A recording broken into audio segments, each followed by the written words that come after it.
Turn E-Mars 7 intelligence that electrifies. Real. Jamghar jaha real party pack tyaha. Noya good night flash aru liquid vaporizer bhanda 2 guna badi prabhavshali. Proud to be associated with Kantipur News.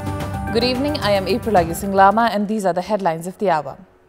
Rashtriya Swatantra Party Chair Rabi Lamichhane's plea for release denied by the Supreme Court. Rules remand decision by Butwal bench of High Court lawful and final. Human trafficking network operating under visit visa pretext uncovered. 8 immigration officials relieved as operation traced from Singhadarbar to airport. Israel lets 138 trucks into Gaza after easing blockade. Residents call it insufficient. Netanyahu hits out at UK, France and Canada over criticism of Israel's military operation. And Planning Boys Club emerges victorious in the final match of the Martyrs Memorial B Division League. Records the highest goal tally of the season with an 8-3 victory over relegated Kusal Club. Welcome back. The Supreme Court has dismissed the habeas corpus petition filed by the chair of Rashtriya Swatantra Party and former Home Minister Rabi Lamichhane. A joint bench of Supreme Court Justices Nakul Subedi and Balkrishna Dhakal upheld the Tulsipur Butwal High Court's order to remand Rabi Lamichhane and former DIG Thabilal Joshi, affirming the legality of Lamichhane's remand for trial. On 20th of April, wife of Rabi Lamichhane, Nikita Podil, filed a habeas corpus petition in the Supreme Court.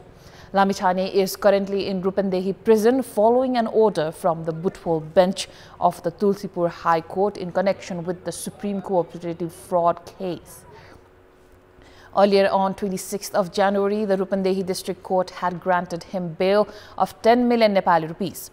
However, the Government Attorney's Office, Rupandehi, challenged the decision, leading the High Court to remand him for trial on charges of fraud and organized crime.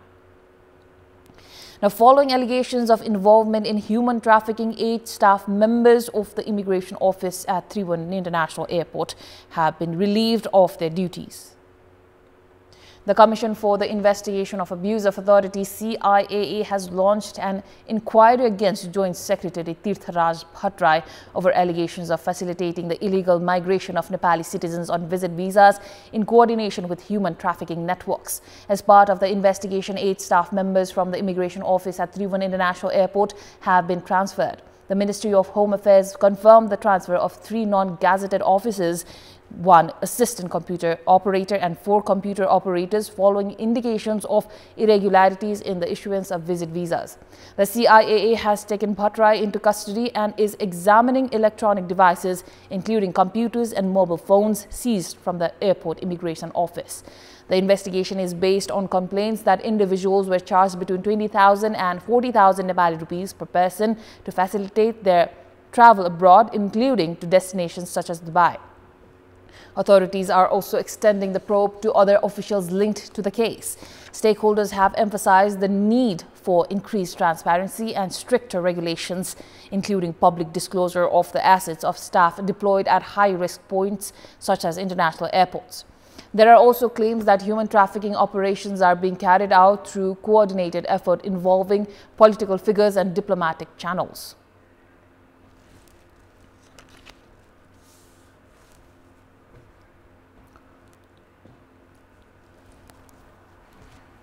आफ्नो कार्यकर्ता परे पनि कारबाही गर्छु भन्ने एउटा संकल्प हुनु पर्यो। सबै अब इमिग्रेसनमा जाने कर्मचारीहरूले आफ्नो सम्पत्ति डिक्लेरेसन गर्नु पर्यो। भन्सारमा जाने कर्मचारीले आफ्नो सम्पत्ति डिक्लेरेसन गर्नु। Travelers departing on visit visas from Nepal are required to present specific documentation at the airport. According to official guidelines, individuals must provide proof of a round-trip air ticket, hotel reservation and documents clearly stating details of their stay, including information about relatives or hosts. Moving on, the Department of Hydrology and Meteorology has projected above average rainfall and temperature during this year's monsoon, with estimates ranging from 35 to 65% higher depending on the region. Despite this forecast and last year's impact, over 1.8 million people expected to rise to nearly 2 million this year. The government has yet to put forward a concrete disaster response plan. The monsoon season brings predictable yet devastating natural disasters each year in Nepal. Despite accurate forecasts from the Department of Hydrology and Meteorology, preparedness remains insufficient. Government data shows that over 400 lives are lost annually during the monsoon, with damages exceeding $200 million.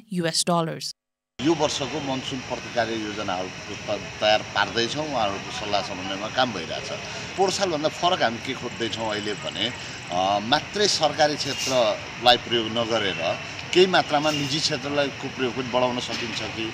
In the Nepalese year of 2081 alone, more than 2,100 incidents of floods, landslides, heavy rainfall and lightning were reported, claiming 495 lives and leaving 66 missing. Despite these alarming figures, the government's disaster response remains inadequate. Experts warn that this year's monsoon could be even more destructive as pre-monsoon rainfall has already exceeded averages. यो वर्ष पनि हामीले चाहिँ केही राजमार्गहरुलाई चाहिँ उच्च जोखिमको रूपमा हामी पहिचान गरेका छौं। त्यसलाई चाहिँ प्रायोरिटी बेस कुन चाहिँ उच्च प्राथमिकता राख्ने माननीय मन्त्रीज्यू श्रीमान सचिवबाट नि हामीलाई यो निर्देशन भएको छ। त्यो चाहिँ पहिचान गरेर तपाईहरु कहाँ के गर्दै हुनुहुन्छ त्यो एक्सन प्लान सहित छिटोभन्दा छिटो हामीलाई मन्त्रालयमा पेश गर्नुस् भन्नुभएको छ। त्यो हामी तयारीमा छौं। Last year, roads suffered the most damage, followed by hydropower plants, water supply systems, and both public and private properties. The Department of Roads has now identified 32 high-risk areas across 6 highways and prepared a priority response plan.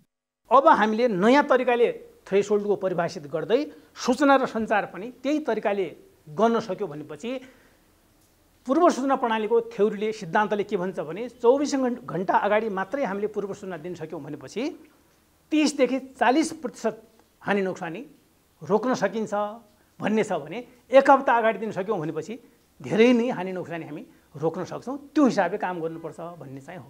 राष्ट्रिय आपतकालीन कार्य सञ्चालन केन्द्र national emergency operation centre स्थापना गरौँ प्राधिकरण मातहत ऐन बमोजिम। दोस्रो हामीहरुसँग राष्ट्रिय आपतकालीन गोदाम घर प्राधिकरणको मातहत छैन। त्यसले गर्दाखेरि 8-9 दिन डिलेसम्म भएको छ। यसलाई तत्काल हस्तान्तरण गर्नुपर्ने छ। तेस्रो इन्सिडेन्ट कमान्डर सिस्टमको इन्सिडेन्ट कमान्डर हाम्रो कार्यकारी प्रमुखलाई तोकेको छ ऐनले, त्यसलाई कार्यान्वयनमा लिएर आउँ। चौथो हामीले बहुप्रकोपीय पूर्व सूचना प्रणाली हाम्रो अर्ली वार्निङ सिस्टमको काम अझै यही वर्षबाट सुरुवात गर्न सकिन्छ, त्यसलाई हामीले सुचारू गरौँ। पाँचौं हामीलाई चाहिने भनेको यसलाई चाहिने स्रोत साधन र फाइनान्सिङ अरेन्जमेन्ट हो। यसको बीमा गर्ने व्यवस्थाको लागि यो यसपालिकै इन्डेक्स बेस आधारमा राज्यले गर्ने ऋण राज्यले गर्ने हामीले इन्स्योरेन्सको मोडलमा हामीहरू त्यो चिज तत्काल सुरु गरौँ। Meteorologists predict an increase in disasters this monsoon and urge the government to begin preparedness efforts immediately. With around 40% of Nepal's annual disasters occurring during the monsoon, swift and proactive planning is essential. For Kantipur News with Pasupati Burathoki on camera, a report by Bikas Acharya. In our Public Voice segment today, we have asked in several provinces what are the disaster mitigation measures that should be implemented by the government. Let's take a look at what they had to say.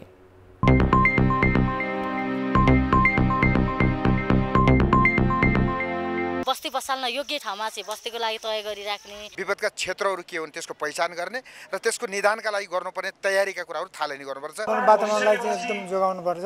विपद आउँदैछ है भनेर पहिला नै जानकारी गराउने कुनै माध्यम छ भने त्यो माध्यमबाट थोरै कम गर्न सकिन्छ। जहाँ चाहिँ बाढीको जोखिम छ त्यो वरपरको बस्तीहरुमा चाहिँ पूर्व सचेतनाको कुराहरुमा काम गर्नुपर्छ। उपकरण चाहिँ व्यवस्थापनका चाहिँ पक्षहरू, रेस्क्युको कुराहरू, जोखिमयुक्त क्षेत्रहरुमा आवास निर्माणमा प्रतिबन्ध लगाउने, काई डुबान भयो यस्तो अवस्था भएको खण्डमा चाहिँ तुरुन्तै रेस्क्यु गर्ने चाहिँ व्यवस्था, तालिम प्राप्त जनशक्ति र पूर्व तयारीहरू गर्न जरुरी छ। सरकारले प्लटिङहरू चाहिँ जथाभावी बनाउनु भएन। तत्काल चाहिँ स्थानीय सरकार पहिला चाहिँ अलर्ट हुनु पर्यो।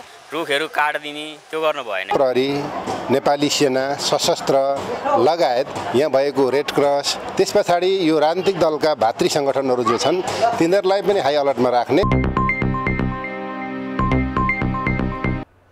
Welcome back. The Nepali Congress has not yet set a date for its 15th General Convention. However, leadership contenders are already active nationwide. Sekhar Koirala and Gagan Thapa are stepping up their campaigns while former leaders close to Nepali Congress President Deuba have united to pressure him to clarify his stance. Senior Nepali Congress leaders Gopal Shrestha, Bimalendra Nidhi, Sasank Koirala, Prakash Man Singh, Krishna Prasad Sitaula, and Prakash Sharan Mahat held a meeting earlier this week at an apartment in Sanepa discussing the party's future leadership. The meeting has sparked notable activity within the party ranks, with current Nepali Congress President Sher Bahadur Deuba constitutionally barred from contesting for a third consecutive term. The focus has shifted to identifying new leadership ahead of the 15th General Convention. Concerns have emerged among leaders close to Deuba over the possibility of future leadership moving outside their circle as senior leaders Shekhar Koirala and General Secretary Gagan Thapa continue their nationwide engagements widely viewed as leadership campaigns.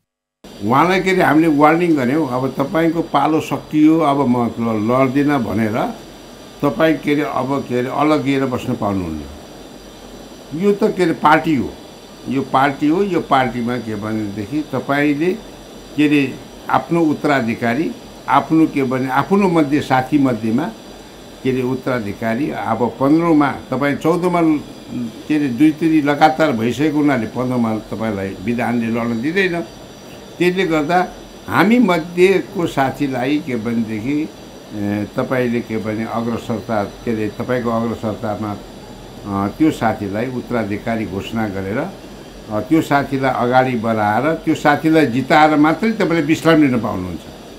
In an effort to influence the upcoming leadership transition, several former office bearers are working to exert pressure on Nepali Congress President Deuba. 11 leaders considered close to Deuba previously visited him at his residence in Budanilkantha, urging him to endorse a successor from among them. However, Deuba has remained silent on the matter. Most recently, on 18th of May, the same group of leaders held another meeting in Sanepa where discussions extended beyond government performance to focus on the upcoming convention.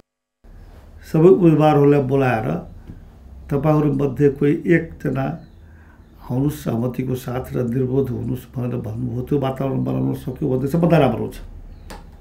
त्यो भएन भने हामी मिलेर निर्वाचन गर्छौं प्रतिस्पर्धा गर्छौं. त्यसैकारण हामी सबैलाई थप्दै गएर हाम्रो बीचमा एकैजना उम्मेदवार बन्नु न त भन्ने कोसिस हो तर अहिले त बेला भइसकेको छैन. Deuba's decision to discontinue separate meetings with his own faction has further intensified speculation. Some leaders fear this could signal his inclination toward endorsing either Shekhar Koirala or Gagan Thapa as his successor. The group pushing for a collective position includes leaders who have supported Deuba in the past conventions. Gopal Shrestha, Bimalendra Nidhi, Krishna Sitaula, Sasank Koirala, Prakash Man Singh and Prakash Sharan Mahat. They are seeking a clear decision from the party president regarding future leadership. This group is now planning to organize a central-level discussion in Kathmandu by the end of this month and expand their outreach to all provinces and districts. While many within the faction harbor aspirations for party presidency, it remains unclear whether Deuba will name a successor or leave the contest open. One thing appears certain: new alliances are forming and existing groupings within the party are likely to shift ahead of the convention. For Kantipur News, a report by Prakash Bam.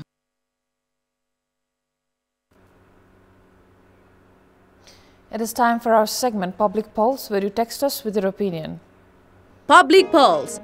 But before that, let's take a look at yesterday's poll. Yesterday we had asked you, what do you think of the lobbying of civil servants, including the Chief Secretary, to remove the 2-year cooling period? 21% voted for A, against their conduct, 36% voted for B, lobbying of irregularities, 39% voted for C, obsession with power and authority, and 4% voted for D, no comment. Now here's today's question. What is your view on the premature campaign efforts by Nepali Congress leaders for the post of party president even before the General Convention is scheduled? Your options are A, democratic practice, B, pursuit of factional interest, C, unlikely to yield results, or D, prefer not to comment. The voting is on. Visit www.kantipurtv.com or www.ekantipur.com to share your opinion with us. Sports News. Welcome back. In the final match of the Martyrs Memorial B Division League champions, Planning Boys Club recorded the highest goal tally of the season with an 8-3 victory over relegated Tusal Club. Having secured the title earlier, Planning Boys concluded their campaign with a dominant performance led by Phaguram Tharu's 5 goals. In the final match, Phaguram Tharu gave Planning an early lead in the 11th minute.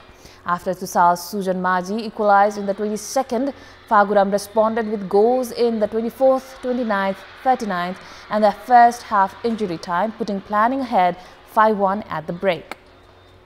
In the second half, Ram Babu Kumar Shah, Om Prakash Chaudhary and Pratap Singh Rai added to the tally, while Pradeep Sunar and Binod Nemwang scored for Tusal. With this victory, Planning Boys Club completed an unbeaten season, finishing with 33 points from 11 matches. Tusal concluded the league with 11 points. Planning had earlier secured a 5-goal win over Noya Basti. That is all for the moment. Thank you for watching. Bye for now.